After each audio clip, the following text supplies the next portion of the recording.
The original Moonfleet novel was incredibly popular. I mean, were you guys aware of the book, or was Ashley's script the first you heard of it?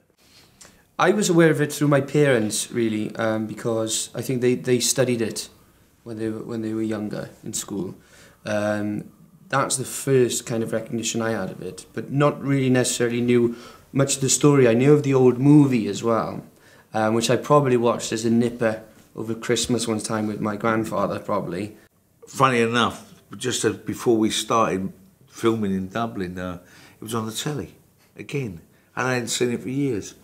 And it was kind of weird looking at it and thinking, I'm going to play the part Stuart Granger played, and it's this gorgeous man, and you know, I thought, and I'm an animal. And I can't look like that, you know. And in a way, it was a good thing because I had to play it different. You know, physically, I have to be different because, you know, I'm a big chap and he's a beautiful-looking guy, and it's different times for us, you know. And what can you guys tell me about the dynamic between Elzevir and John? What's it like?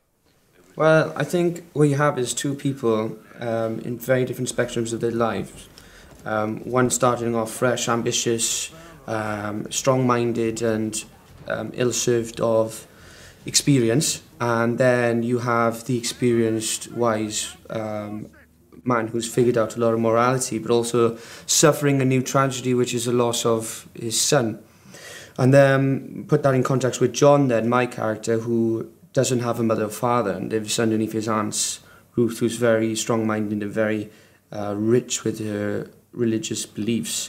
He's constricted to that place, but he wants to escape. And he sees the life that the smugglers lead, especially the head smuggler, which is Ray's character, Elzevir, and just wants to be a part of. So what you have then is someone who maybe once upon a time used to actually be exactly the same as this boy was. So the connection is actually they're the same person in different parts of their lives. And then the loss connects them. And I guess my character replaces, in essence, Elzevir's son. And I'm from the southwest myself, Cornwall. Oh, so, I mean, get over it. But I mean, what do you think is the appeal of, you know, Dorset and smugglers and that kind of feel? I think everyone likes a bit of natural earthy quality, you know, where you go back to this people, forget everything else, and just go back to how a civilization lives in a small town.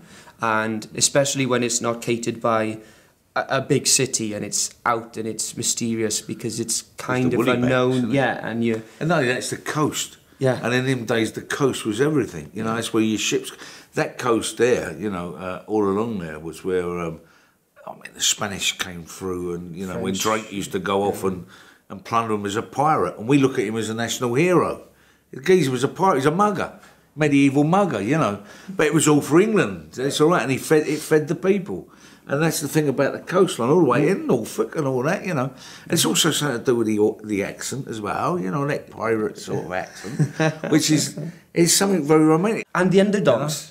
Yeah. You know, everyone loves the underdogs. You know, and at the time, you know, the seafarers were the heroes, you know, all the way from Nelson Drake and all the way back. You know, that's what it was all about. They're the ones who protected our coastline. Because it is, you know, such action-packed and daring-do and that kind of thing. I mean, what were the most sort of hair-raising moments on the set? Working with him. Yeah, probably working with the cobbler youngster, yeah. I know, we had a lot of fun, and the best thing about it is me and Ray are pretty much hands-on, and we don't let anyone else doing our stuff, so we get involved and we'll stand in for ourselves, we'll do the action, It reminds me a lot of me when I was a young actor. He's better. Take it with me, right? But he reminds me a lot in the physical side of it, that I want to do it and get there. And you know, now I remember working with so many stuntmen who said, Ray, if you keep doing it, you're doing us out of a job. So I kind of sit back a little bit now, and I'll let them say to me, what is the ones you want me to do, and I'll do those, and maybe a bit more. But, you know, I like to get up in the morning not feeling too achy, you know. And I watch him do it. Yeah, he sits with a cup of tea watching me like walk Go on, around. kid, where you go? There's my boy, yeah.